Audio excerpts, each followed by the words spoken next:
जय Hind. Welcome to the study centre.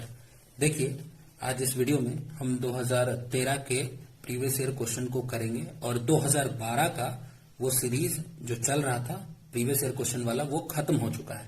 तो 2013 के प्रीवियस ईयर क्वेश्चन के सीरीज को हम अब आगे करते हैं। तो आज स्टार्ट करेंगे 2013 के प्रीवियस ईयर क्वेश्चन के सीरीज को। ठीक है, आज करेंगे सवाल नंबर 27 से। ठीक है, the angle of elevation and depression of the top and the bottom of tower from the top of a building 60 metre high. कह रहा है कि जो एंगल ऑफ एलिवेशन है, ठीक है, और angle of depression, angle of elevation और एंगल ऑफ डिप्रेशन किसका? तो टॉप, ठीक है, top and the bottom of tower. ठीक है, यानी कि एंगल ऑफ एलिवेशन किसका?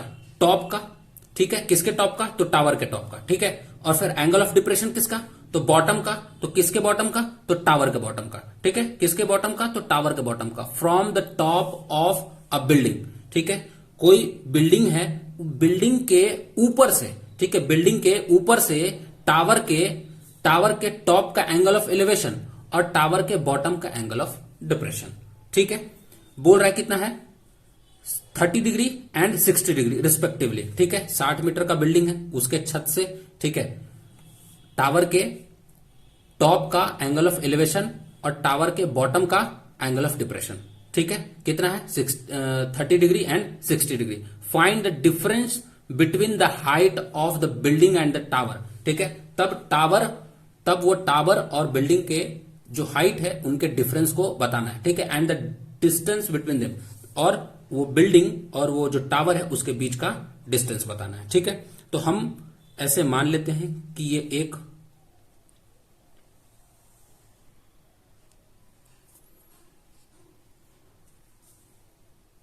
इस तरीके से ये बिल्डिंग है। ठीक है, ये मान लेते हैं ये ए और ये बी है। ठीक है, ये बिल्डिंग 60 मीटर का है।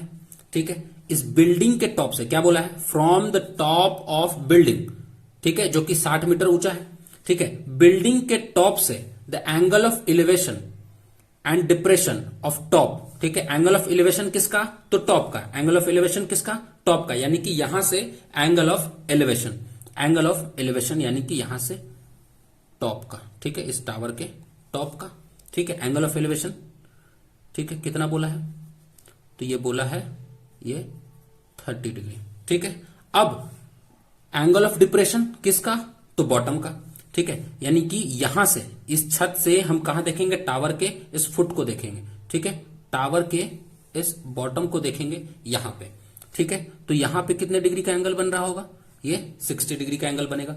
ठीक है, तब यहां पे ये 60 डिग्री का एंगल बनेगा तो यहां भी 60 डिग्री का एंगल बनेगा। बोलो, बात समझ आ रही है? क्या बोला? इस क्वेश्चन को समझो। इस सवाल में क्या कह रहा है कि angle of elevation, angle of elevation, ठीक है, और डिप्रेशन ऑफ टॉप। ठीक है, टॉप का एंगल ऑफ एलिवेशन लेना है। ठीक है ना, टॉप का एंगल ऑफ एलिवेशन किसके टॉप का? तो top and bottom of tower. किसके टॉप का? Of tower. ठीक है, बॉटम किसका? तो टावर का। ठीक है, टॉप भी किसका? टावर का। बॉटम भी किसका? टावर का। फ्रॉम यानी कहां से? तो टॉप ऑफ अ बिल्डिंग। कहां से?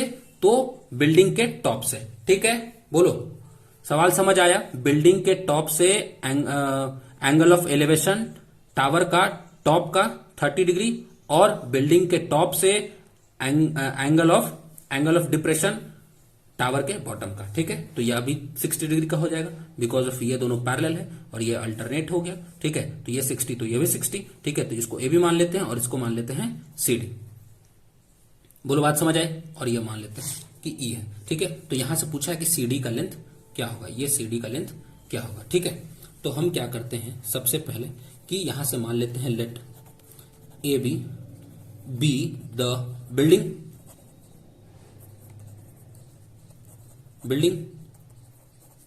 ठीक है, ए बी द बिल्डिंग। ठीक है, जहां पे A B is equal to कितना गिवन है? ये 60 मीटर है। ठीक है, and C D is C D be the tower, C D be the tower. ठीक है, सी डी क्या है? ये टावर है। ठीक है, और यहां पे ये जो एंगल है सी ए ई, ठीक है, angle C A E is equal to 30 degree, ठीक है, और A D B and angle A D B, sorry A D B, हाँ A D B is equal to 60 degree, ठीक है। बोलो यहां तक बात समझ आई, ठीक है। फिर उसके बाद in triangle A B D, ठीक है, इस ट्रायंगल में ले लेते हैं ए बी डी में, ठीक है, कौन सा right angle triangle A B D, ठीक है, तो in right angle triangle A B D, ठीक है, ये हो गया। फिर उसके बाद यहां से हम लिख सकते हैं राइट एंगल ट्रायंगल में, तो यहां से tan 60 डिग्री, ठीक है। देखो ये गिवन है, अगर ये निकाल लें, बात को ध्यान से समझना, अगर ये गिवन है 60 मीटर और हम इससे tan लगा करके, ठीक है ना, tan 60 डिग्री लगा करके हम ये 60 मीटर से फिर हम इसको फाइंड कर सकते हैं। जब ये BD फाइंड हो जाएगा तो जितना BD होगा उतना ही AE होगा, ठीक है। जब AE फाइंड आउट हो जाएगा, ठीक है, जब ये AE फाइंड आउट हो जाएगा, ठीक है, तो ये CE निकल जाएगा, ठीक है, और जो AB है वही यहां से ED होगा, ठीक है, जो AB है वही ये ED होगा, ठीक है। तो यहां तक का तो टावर के इस D से लेकर के E तक का तो डिस्टेंस पता है कि यह भी 60 मीटर होगा, ठीक है। पता क्या नहीं है, CE। अगर CE पता हो जाए तो इस CE में इस ED को जोड़ देंगे, यानी 60 में इसको जोड़ देंगे, ठीक है, तो क्या निकल जाएगा, पूरे CD यानी पूरे टावर का लेंथ यानी हाइट निकल जाएगा, ठीक है। बोलो बात समझ आया। तो सबसे पहले इसको निकालने के लिए, ठीक है, CE को निकालने के लिए क्या निकालना पड़ेगा, मुझे निकालना पड़ेगा AE, ठीक है, और AE निकालने के लिए क्या निकालना पड़ेगा, BD, और BD निकालने के लिए क्या लगाना पड़ेगा, tan 60 डिग्री, ठीक है। तो tan 60 degree is equal to क्या हो जाएगा, परपेंडिकुलर बाई बेस, ठीक है, यानी कि AB बाई BD। बोलो बात समझ आ रही है, हाँ, AB बाई BD, क्योंकि tan theta is equal to होता है परपेंडिकुलर बाई बेस, ठीक है। tan 60 डिग्री का वैल्यू √3 और AB कितना गिवन है, ये 60 डिग्री 60 मीटर, ठीक है, और ये BD, ठीक है। अब ये BD इधर आएगा, ये √3 इधर आ जाएगा, ठीक है। तो यहां से अगर इस √3 से अगर इसको कैंसिल आउट करोगे तो ये 20 √3 बार में कटेगा। बार बार मैंने बताया है कि देखो यहां पे इस 60 को तुम क्या लिख सकते हो, देखो इस 60 को तुम क्या लिख सकते हो, इस 60 को लिख सकते हो 20 गुना 3, ठीक है, और इस 20 गुना 3 को क्या लिख सकते हो, 20 गुना 3 √3 इंटू √3, ठीक है, √3 इंटू √3 क्या हो जाएगा, फिर से 3 हो जाएगा, और इसको जब एक बार √3 से भाग लगाओगे तो कितना आएगा, 20 √3 आ जाएगा। वही चीज है, ये √3 से ये 60 कटेगा तो कितना बचेगा, 20 √3, ठीक है। इसलिए यहां से ये जो BD है, ये BD कितना हो जाएगा, ये हो जाएगा 20 √3। बोलो बात समझ आई यहां तक, यानी कि ये जो BD का जो लेंथ है ये कितना हो जाएगा, ये 20 √3 मीटर हो जाएगा। बोलो बात समझ आई। फिर उसके बाद यहां से देखो, जब BD, ठीक है, चूंकि BD यहां से BD, ठीक है, इज इक्वल टू AE है ना। देखो ये BD किसके बराबर है, AE के बराबर है, ठीक है, इसलिए AE is equal to also ये भी कितना हो जाएगा, 20 √3 मीटर होगा कि नहीं होगा, बोलो, ये भी 20 √3 मीटर हो जाएगा, 20 √3 मीटर, ये पूरा AE होगा ना, ठीक है। अब क्या करते हैं, अब हम इस ट्रायंगल का बात करेंगे, ठीक है, CEA या CAE, ठीक है, इस ट्रायंगल का बात करते हैं CAE, ठीक है। तो अब कौन से राइट एंगल ट्रायंगल है, इन ट्रायंगल CAE, ठीक है। इस CAE में क्या है, तो यहां पे थीटा कितना है, 30 डिग्री, ठीक है। तो हम यहां पे क्या लगाएंगे, CA is equal to tan 30 degree, tan 30 degree is equal to CE बटा AE, ठीक है, CE is equal CE by AE, ठीक है। tan 30 डिग्री का वैल्यू कितना हो गया, 1/√3, ठीक है, 1/√3, और CE कितना गिवन था, CE पता नहीं, CE निकालना है, ठीक है, और AE 20 √3, ठीक है, ये AE 20 √3, ये √3 से ये √3 कैंसिल आउट हो गया। अब इसलिए यहां से ये 20 इधर आएगा, तो CE इज इक्वल टू कितना हो जाएगा, 20 metre, CE is equal to 20 metre, ठीक है। बोलो बात समझ आए। CE अब 20 मीटर निकल गया। अब देखो यहां से ये हो जाएगा हमारा कितना, ये हो जाएगा 20 मीटर, ठीक है। अब जो यहां से AB है वही ये ED होगा, यानी ये हो गया 60 मीटर, यानी ये पूरा का पूरा CD कितना हो गया, बताओ 80 मीटर हुआ कि नहीं हुआ, ठीक है। देखो फिर अब यहां से चूंकि यहां से जो ए बी है, ठीक है, ए बी कितना के बराबर होगा, ई डी के बराबर होगा, ठीक है, ए बी कितना के बराबर होगा, देखो यहां से ये ए बी कितना के बराबर होगा, ई डी के बराबर होगा, A B is equal to E D, ठीक है, तो इसलिए A B is equal to E D, इसलिए यहां से जो ई डी है, ये जो ई डी है, ई डी भी कितना हो जाएगा, 60 मीटर का हो जाएगा, यह भी कितना हो जाएगा, 60 मीटर का हो जाएगा, बोलो होगा ना, ये ई डी भी कितना हो जाएगा, 60 मीटर का हो जाएगा, ठीक है। और निकालना क्या है तुमको, निकालना है सी डी, क्या निकालना है, ये निकालना है सी डी, ठीक है, ये सी डी यानी कि टावर का हाइट निकालना है, ठीक है, तो C D is equal to, यहां से C D is equal to कितना हो जाएगा, C D is equal to हो जाएगा, C D is equal to हो जाएगा C E plus E D, होगा ना, C E plus E D is equal to पूरा सी डी, ठीक है। तो यहां से हम लिखेंगे सी ई प्लस ई डी, ठीक है, तो यहां से ये हो जाएगा सी कितना 20 plus 60 is equal to 80 metre, ठीक है, यानी कि तुम यहां से लिख सकते हो कि C D is equal to कितना हो जाएगा 80 मीटर। बोलो बात समझ आई। अब यहां से क्या सवाल पूछा था, find the difference between the height, ठीक है, Heights of building and the tower, ठीक है, टावर और बिल्डिंग के हाइट का डिफरेंस बताना है, ठीक है। तो बताओ बिल्डिंग का हाइट कितना था, बिल्डिंग का हाइट 60 मीटर, ठीक है, हाइट ऑफ बिल्डिंग कितना था 60 मीटर था, ठीक है, हाइट ऑफ बिल्डिंग 60 मीटर, और ये टावर का हाइट 80 मीटर, ठीक है, ये टावर का हाइट कितना हुआ 80 मीटर, तो डिफरेंस कितना हो जाएगा 80 माइनस 60 इज इक्वल टू 20, ठीक है। तो यहां से लिखोगे क्या, डिफरेंस ऑफ हाइट्स, ठीक है, of building and tower is equal to 80 minus 60 metre, ठीक है, इज इक्वल टू 20 मीटर। ये हो गया तुम्हारा पहला आंसर, ठीक है। समझ आ रहा है कुछ, देखो यहां डिफरेंस पूछा था between height of building and tower, अब पूछ रहा है कि द डिस्टेंस बिटवीन देम, ठीक है, यानी उस बिल्डिंग और उस टावर के बीच का क्या निकालना है, तो तुमको डिस्टेंस निकालना है, तो डिस्टेंस कितना है बीडी, ठीक है, यानी कि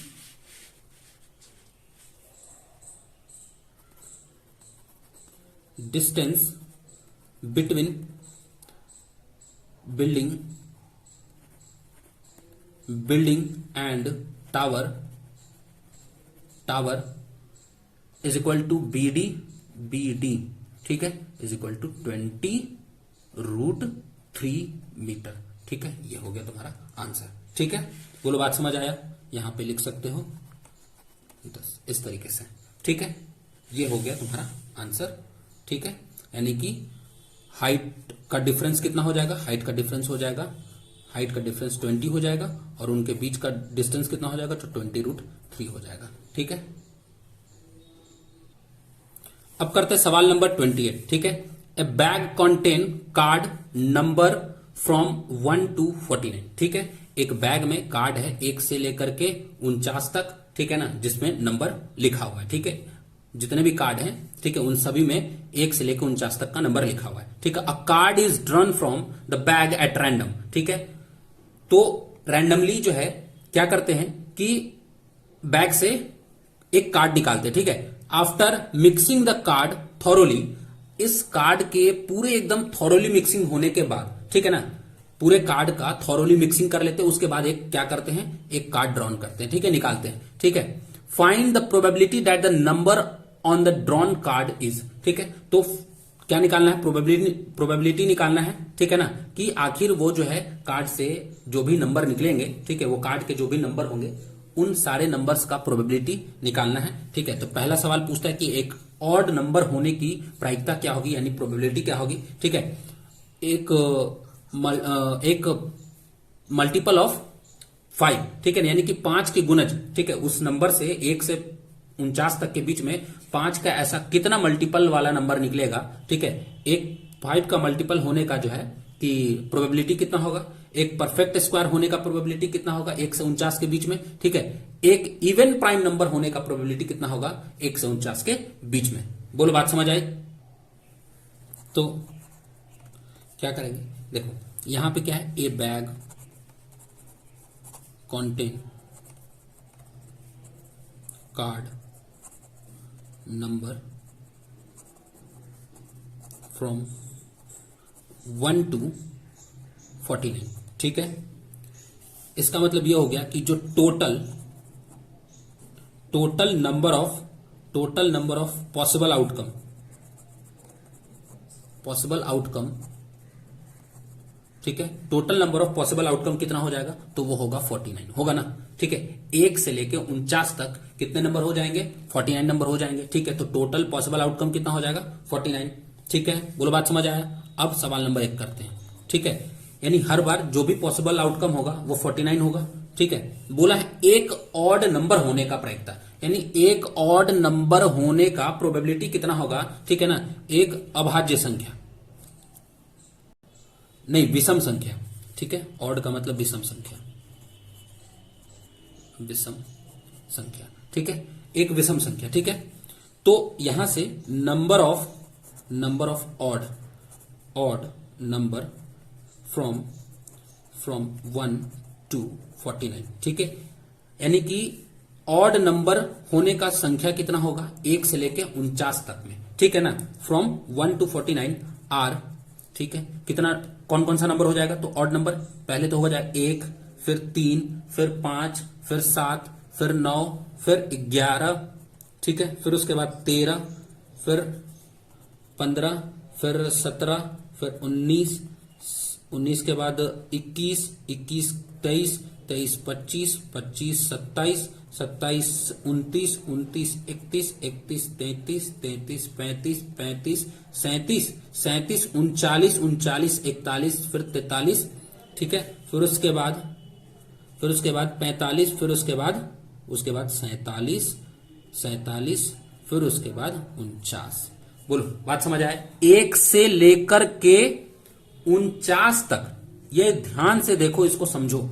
1 से 49 तक, ठीक है ना, फ्रॉम 1। ठीक है, फ्रॉम 1 यानी 1 से कहां तक, 249 यानी 49 तक, यानी इसमें इंक्लूड करना है 1 को भी। ठीक है, और इंक्लूड करना है 49 को भी। ठीक है, पूरा यहां से यहां, ऐसा नहीं कहा है कि बिटवीन 1 and 49। अगर बिटवीन का बात करता 1 और 49 के बीच में, तो हम कहां से स्टार्ट करते हैं, 2 से लेकर के 48 तक को ही केवल लेते। बोलो बात समझ आ रही है। ठीक है, फ्रॉम और बिटवीन में अंतर होता है। ठीक है, फिर उसके बाद देखो, तो जब हमारा ये टोटल नंबर ऑफ हमारा क्या हो गया, ये ऑड नंबर हो गया, ये सारा हमारा क्या हो गया, ऑड नंबर हो गया। तो अब देखो कितना ऑड नंबर हो गया, 1 2 3 4 5 6 7 8 9 10 11 12 13 14 15 16 17 18 19 20 21 22 23 24 25। ठीक है, यानी कि जो नंबर ऑफ फेवरेबल आउटकम होगा, ठीक है, नंबर ऑफ फेवरेबल आउटकम कितना हो जाएगा, तो हो जाएगा 25। बोलो जी बात समझ आई। अब यहां से निकाल लेते हैं क्या, तो प्रोबेबिलिटी। ठीक है ना, तो प्रोबेबिलिटी ऑफ इवेंट कितना होता है नंबर ऑफ फेवरेबल आउटकम, ठीक है, by total number of possible outcome. ठीक है, बोलो बात समझ आ रही है। तो यहां से total number of favourable outcome कितना है, 25 है। ठीक है, अब यहां देखो टोटल पॉसिबल आउटकम कितना है, 49 है। ठीक है, तो ये 49। ठीक है, तो इसलिए यहां से, ठीक है, क्या करेंगे, द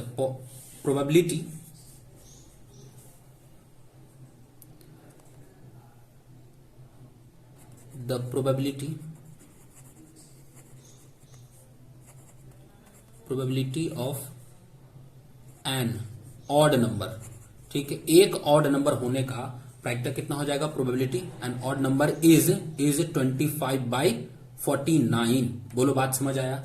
ये हो गया 1 नंबर सवाल का जवाब। ठीक है, अब है यानी इसका कितना हो जाएगा, फर्स्ट नंबर का 25/49। ठीक है, अब क्या बोला है, ए मल्टीपल ऑफ 5, ठीक है। अब दूसरे वाले का क्या बोल रहा है, ए मल्टीपल ऑफ 5, यानी कि 5 के मल्टीपल का एक नंबर होने का प्रायिकता क्या होगा, ठीक है। आप समझ पा रहे हो कि नहीं सवाल को? देखो, एक बैग है, ठीक है, एक बैग है, ठीक है। इस बैग में कार्ड है, ठीक है, एक कार्ड है, ठीक है, एक नंबर, फिर इसके ऊपर 2, फिर उसके ऊपर इस तरीके से 3, उसी तरीके से इसके ऊपर 49 तक ऐसे ढेर सारा कार्ड है, ठीक है। इस बैग से कार्ड को क्या करते हो, इस बैग से आपने कार्ड को निकाला, ठीक है। जैसे ही इस कार्ड को आप निकालोगे, ठीक है, जैसे ही कार्ड से बाहर, मतलब इस बैग से बाहर को कार्ड को निकालोगे, ठीक है, तो जैसे ही बैग से बाहर निकालोगे कार्ड को, तो कार्ड में एक ऑड नंबर होने का प्रोबेबिलिटी कितना होगा, ये पूछा है, ठीक है। तो इस बैग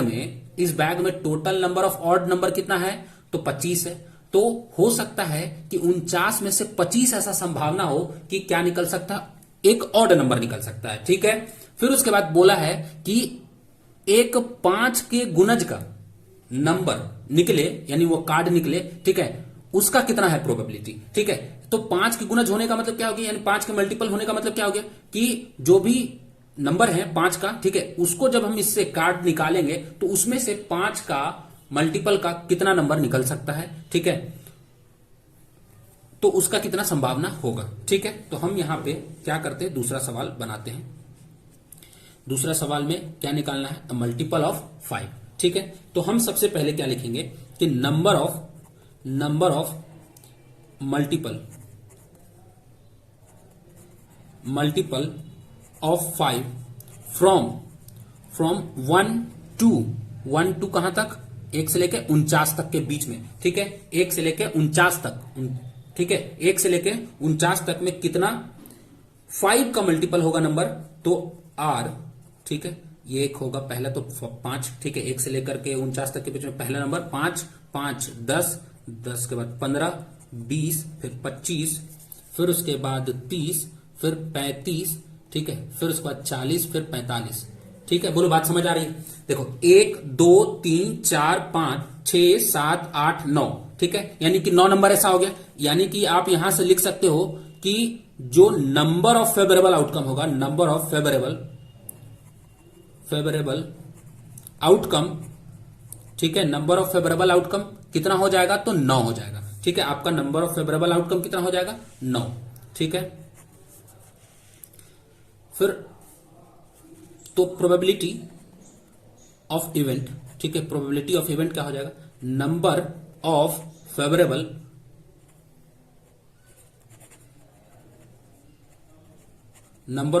आउटकम, ठीक है, outcome by total number of possible outcome, ठीक है। तो नंबर ऑफ फेवरेबल आउटकम कितना था, तो नंबर ऑफ फेवरेबल आउटकम था कितना, 9। टोटल पॉसिबल आउटकम कितना था, टोटल बैग में कितने नंबर ऑफ कार्ड थे, ठीक है, तो 49 था, ठीक है, यानी कि 9/49 हो गया क्या, प्रोबेबिलिटी, ठीक है। तो आप लिख सकते हो कि जो प्रोबेबिलिटी होगा, the probability of a multiple of 5 is 9/49, ये हो गया आपका आंसर नंबर 2 का, ठीक है। यानी कि अब मल्टीपल ऑफ 5 का कितना हो जाएगा, 9/49, ठीक है, 9/49, ठीक है। बोलो, बात समझ आई? अब क्या बोला तीसरा नंबर में, बोला एक परफेक्ट स्क्वायर, ठीक है, तीसरा में परफेक्ट स्क्वायर होने का, एक परफेक्ट स्क्वायर होने का प्रोबेबिलिटी कितना होगा। तो मैं यहां पे सिर्फ यह सवाल समझाऊंगा, ठीक है, और इसका जवाब आपको देना है, ठीक है। तो बताओ, परफेक्ट स्क्वायर टोटल 1 से लेकर के 49 तक में कितना होगा, 1 से लेकर 49 तक के बीच में कितना होगा परफेक्ट स्क्वायर, बोलो। तो पहला तो परफेक्ट स्क्वायर 4 होगा, ठीक है, 2 दूनी 4, ठीक है, फिर उसके बाद 9 होगा, फिर उसके बाद 16, फिर उसके बाद 25, फिर उसके बाद 36, ठीक है, फिर उसके बाद 49, ठीक है। तो कितना परफेक्ट स्क्वायर हुआ, 1 2 3 4 5 6, ठीक है। बोलो, अच्छा, एक और परफेक्ट स्क्वायर होगा, 1 भी तो है ना परफेक्ट स्क्वायर, ठीक है। तो कितना हुआ टोटल 7 परफेक्ट स्क्वायर हो गए, ठीक है। तो हमारा फेवरेबल आउटकम कितना हो जाएगा, यहां पे 7 हो जाएगा, ठीक है। और टोटल नंबर ऑफ आउटकम कितना है, पॉसिबल आउटकम तो 49 है, ठीक है। तो 7/49 यानी कि 1/7, ठीक है। बोलो, यानी इसका परफेक्ट स्क्वायर क्या हो जाएगा, परफेक्ट स्क्वायर का एक परफेक्ट स्क्वायर होने का प्रोबेबिलिटी कितना हो जाएगा, तो 1/7 हो जाएगा, ठीक है। अब बोला है एन इवन प्राइम नंबर, ठीक है, एक वैसा प्राइम नंबर जो इवन है। तो बताओ प्राइम नंबर किसको कहते हैं, तो प्राइम नंबर किसको कहते हैं, प्राइम नंबर क्या होता है, तो प्राइम नंबर होता है जो डिवाइड होता है सिर्फ और सिर्फ खुद से और 1 से, ठीक है। Divide by number and itself, number and itself, ठीक है। जो खुद से और उस 1 एंड इटसेल्फ, ठीक है, 1 and divide by 1 and itself, ठीक है ना, जो क्या एक और खुद से कटता है, ठीक है, वैसा नंबर, ठीक है, those number divide by 1 and itself, ठीक है, जो खुद से और एक से कटता हो, ठीक है। तो वैसा प्राइम नंबर 1 से लेकर 49 के बीच में क्या हो सकता है, तो हो सकता है 2, ठीक है, 3, 5, 7, फिर 11, फिर 13, ठीक है, इस तरीके से। फिर उसके बाद 17, फिर उसके बाद 19, फिर उसके बाद 23, ठीक है, फिर उसके बाद 29, ठीक है, फिर उसके बाद 31, फिर उसके बाद 35, 37, ठीक है, फिर उसके बाद 41, ठीक है, फिर उसके बाद 43, ठीक है। अब उसके बाद कुछ नहीं, ठीक है। अब तो ठीक है, ये हो गया। अब एक और नंबर 47 भी, ठीक है, उसके बाद 49 आ जाएगा, ठीक है। लेकिन यहां पे क्या कहा है आपको, एक इवन प्राइम नंबर, ठीक है। इवन नंबर किसको कहते हैं, जो 2 से डिविजिबल है। बताओ इन सारे प्राइम में 2 से डिविजिबल है कोई, बताओ इन सारे प्राइम में 2 से डिविजिबल है कोई, तो 2 से डिविजिबल इन सारे प्राइम नंबर में बस 2 ही है, ठीक है। तो इसका मतलब ये हो गया कि फेवरेबल जो आउटकम होगा वो क्या हो जाएगा, सिर्फ 1 होगा, यानी एक ही नंबर है ऐसा, ठीक है। तो 1/49 ये हो जाएगा आपका प्रोबेबिलिटी, यानी इसका जो होगा आंसर वो कितना होगा, 1/49। बोलो बात समझ आए, ठीक है।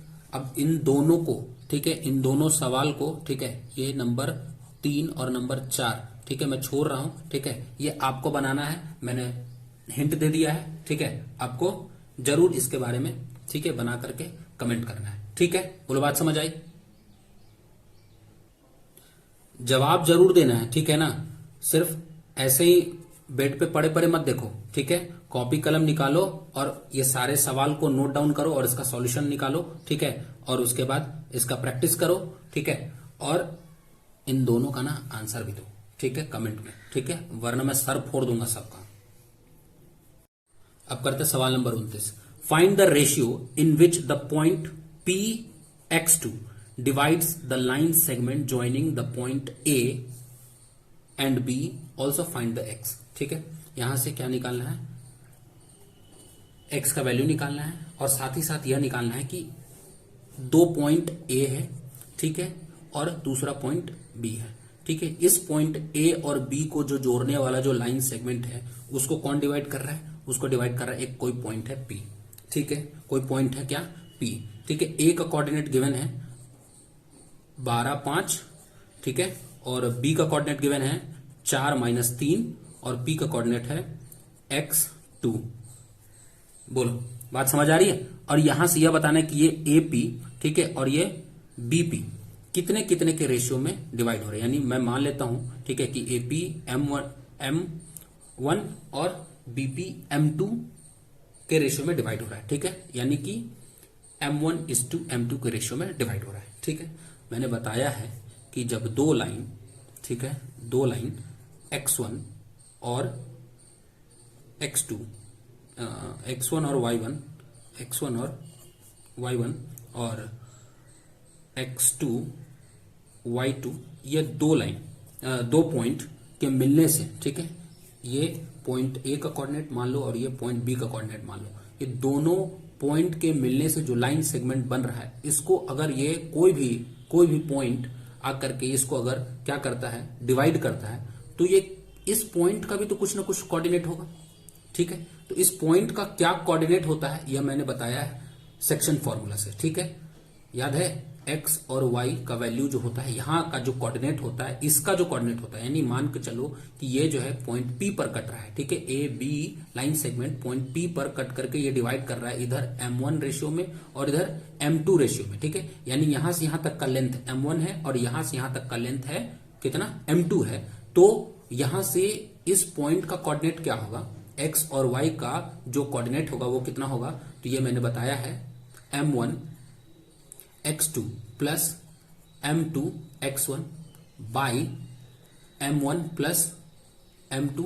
बोलो, ये हो गया x के लिए। ठीक है, y के लिए क्या बताया था मैंने, m2 y1 plus m1 y2। ठीक है, बाई m1 प्लस m2। याद है ये सेक्शन फॉर्मूला की नहीं।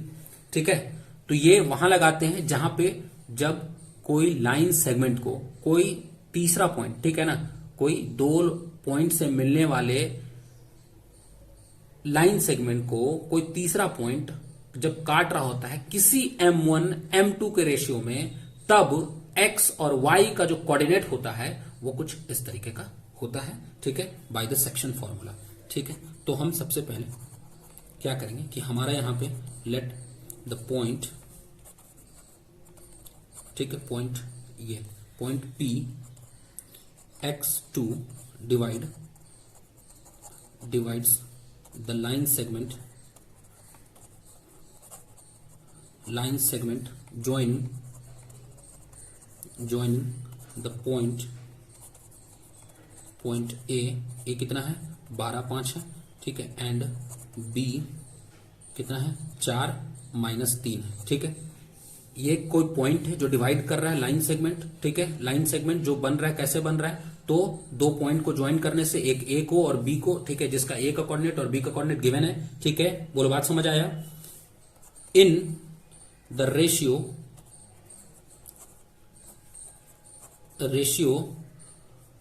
m1:m2। ठीक है, ये बात समझ आई कि नहीं आई। ठीक है, ये लाइन सेगमेंट ए बी को ये पॉइंट P m1:m2 के रेशियो में डिवाइड कर रहा है। ठीक है, बस फिर उसके बाद बाय यूजिंग सेक्शन फॉर्मूला।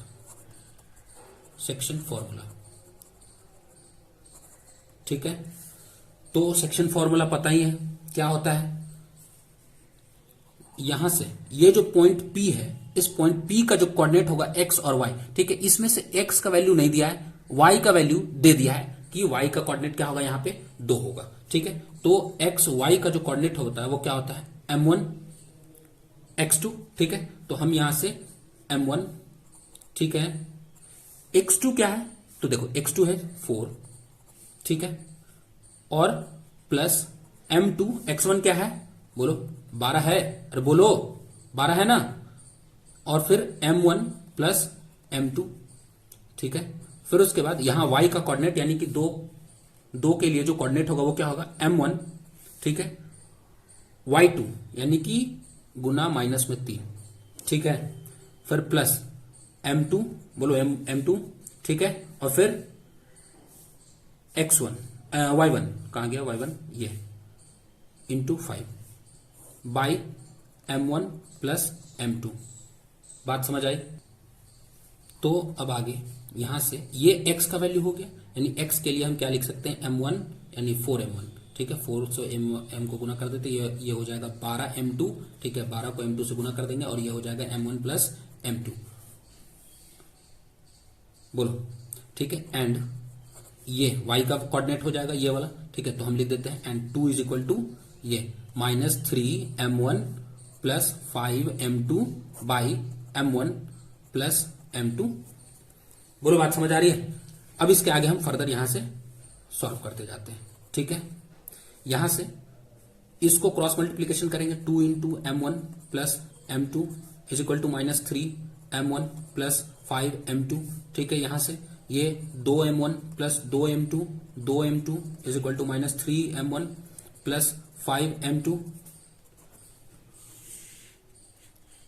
फिर ये m1 की तरफ इधर आएगा, यानी कि ये 3 है और ये 2 है, तो कितना हो जाएगा 5 हो जाएगा, क्योंकि ये -3 इधर आने के बाद प्लस में हो जाएगा, तो 3 2 5 m1, ठीक है। और ये m2 उधर जाएगा, ये प्लस में उधर जाएगा तो माइनस में हो जाएगा, इसलिए 3m2। और ये m1 को यहीं रहने देते, m2 को इधर भेज देते, तो कुछ इस तरीके का हो जाएगा, m1/m2 हो जाएगा।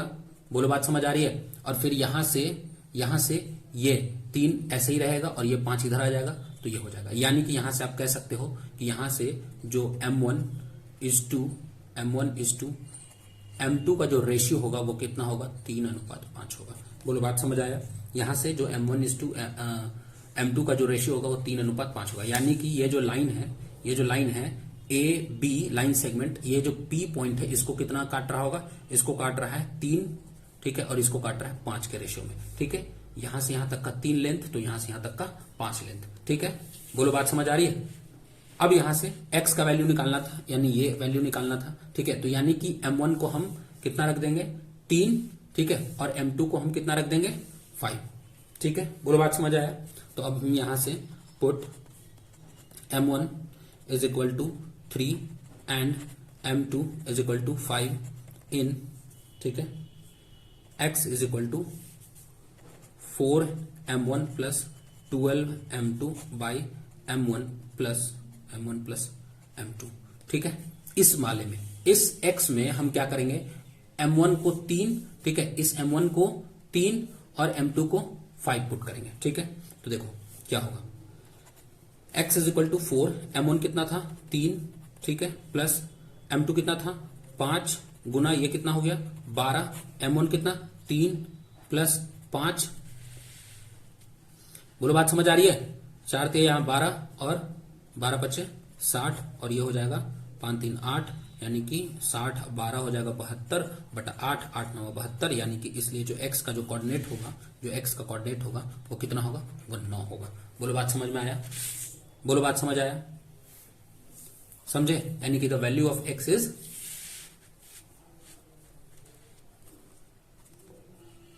The value of x is 9, ठीक है। ये हो गया answer. Equal and real d is greater than 0 for imaginary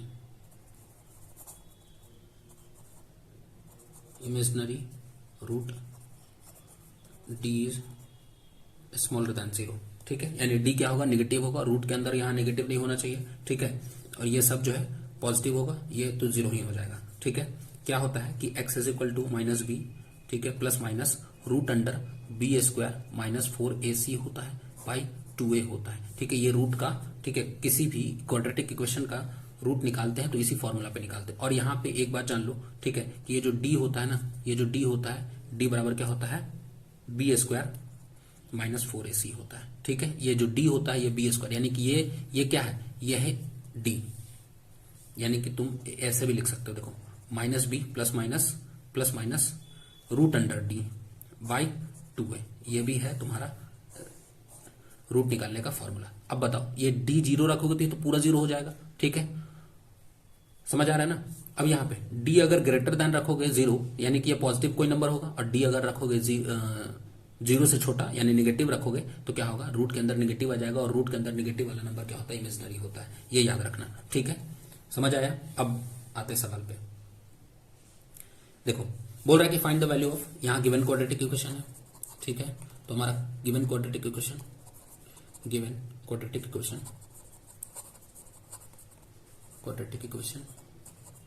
क्या है, ये है k plus 4 into x square plus k plus 1 into x plus 1 is equal to 0, ठीक है, ये k है, ठीक है।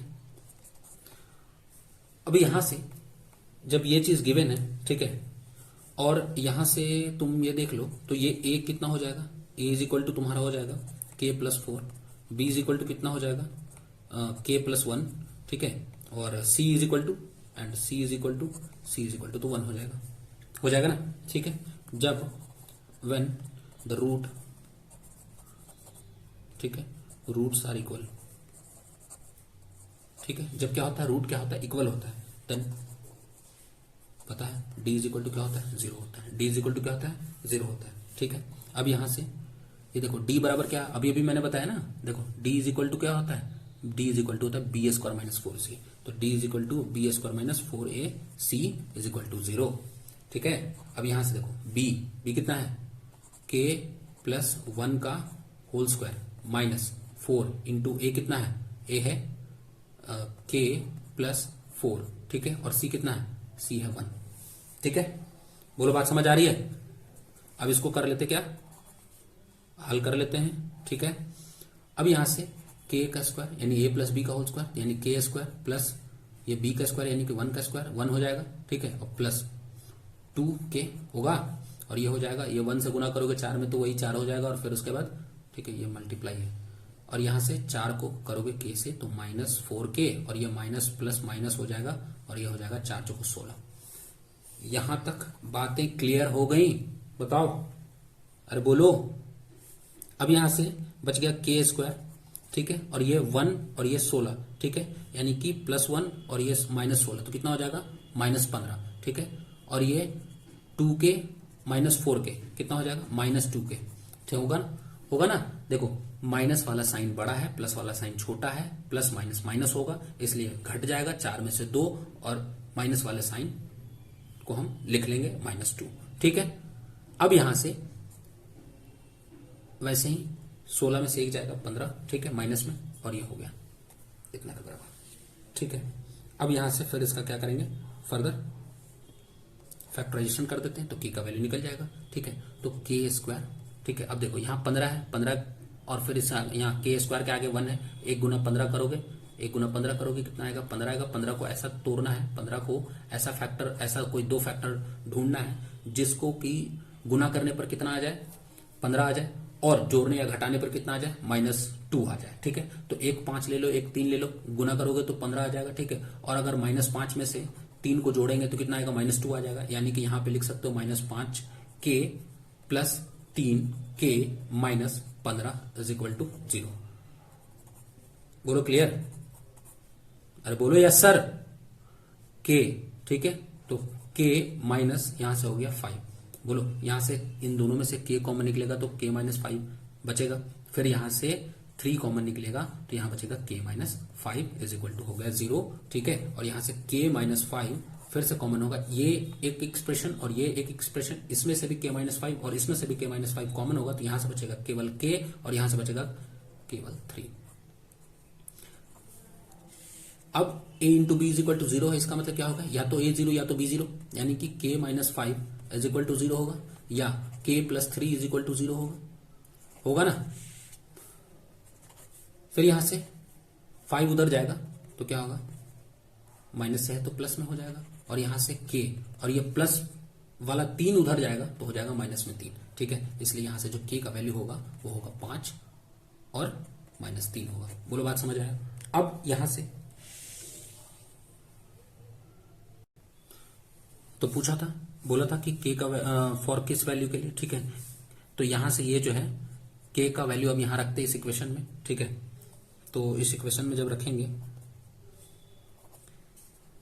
देखो k प्लस 4x स्क्वायर है और कितना है k प्लस 1 है, ठीक है, इंटू एक्स प्लस 1 है इक्वल टू 0, ठीक है। यानी कि यहाँ पे k का वैल्यू रखते हैं, ठीक है। यहाँ पे k का वैल्यू रखेंगे, k का वैल्यू कितना है 5, तो एक बारी 5 रखेंगे, एक बारी 3 रखते हैं, ठीक है। तो देखते कौन सा नंबर पॉसिबल होता है, ठीक है। हालांकि दोनों नंबर पॉसिबल होगा, ठीक है। अब यहाँ पे 5 रखेंगे, 5 4 कितना हो जाएगा, 9x स्क्वायर हो जाएगा, और ये हो जाएगा 5 रखेंगे तो 5 और 1 6x हो जाएगा, ठीक है।